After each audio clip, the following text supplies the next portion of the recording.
Hi, my name is Stu Cox. I work for ZFX Flying Effects, and I'm a flying director. And we provide performer flying effects for shows like Peter Pan, Wizard of Oz, or in this case, Tarzan. And what we do, we actually work with the theater to develop special effects for their performers. We will start out with discussing artistically what they want to have happen on stage. Then we'll take a look at the theater. We'll get dimensions, type of rigging options we have, and we'll then pick out gear, actually send and ship the gear up here to the theater. And then when I first arrive, I'll work with the theater's technical stage crew, and we will install the gear, get it all rigged, go through the safety checks, and once we have it installed, then we can start actually kind of working into the choreography and the flying. And one of the things that we'll start with first is harnessing our performers.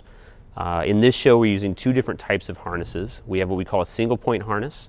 That's where you have a connection point for the performer right between the shoulder blades. Very similar to like what we use in a Peter Pan show. And then we also have what we've developed specifically for these shows called a Tarzan harness.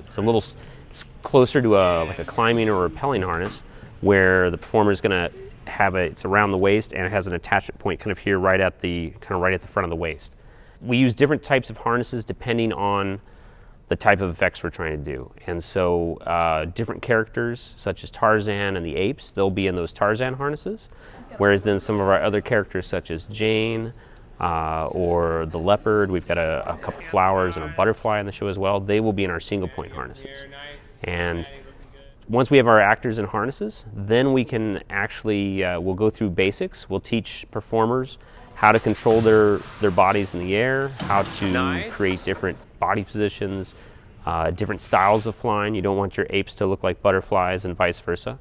At the same time, we'll work with our operating crew, the ones that are off stage, and we'll be teaching them how to manipulate the ropes, either to provide our lift, our up and down axis, or our travel, which is our side to side.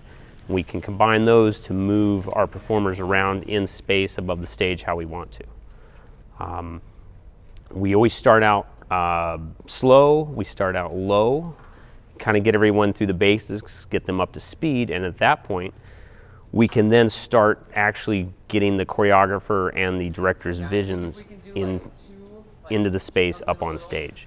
And that then is a process that involves just kind of stepping through, putting what we call spikes, marks on the stage, marks on the rope, so that we know where we're going to lift the performer, how high, how much travel we're going to do back and forth. And then once we've got the basic pathways worked out, then we start taking a look at how does that go with the music, how fast do we need to move, are there points that we need to stop. Really kind of get into more of the artistic end of it.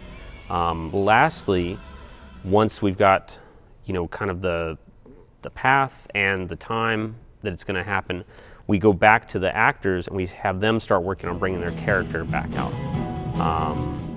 Obviously Tarzan's got to look a lot different from, say, one of the apes that he's been living with. We also have to have the other characters, like the leopard, has to have a very feline look to things, and that sort of thing. And so it's getting the actors to a point where they're comfortable with the flying effects, to where they don't have to think about those, and they can go back to expressing themselves in the air in the same way they would when they're walking around on stage.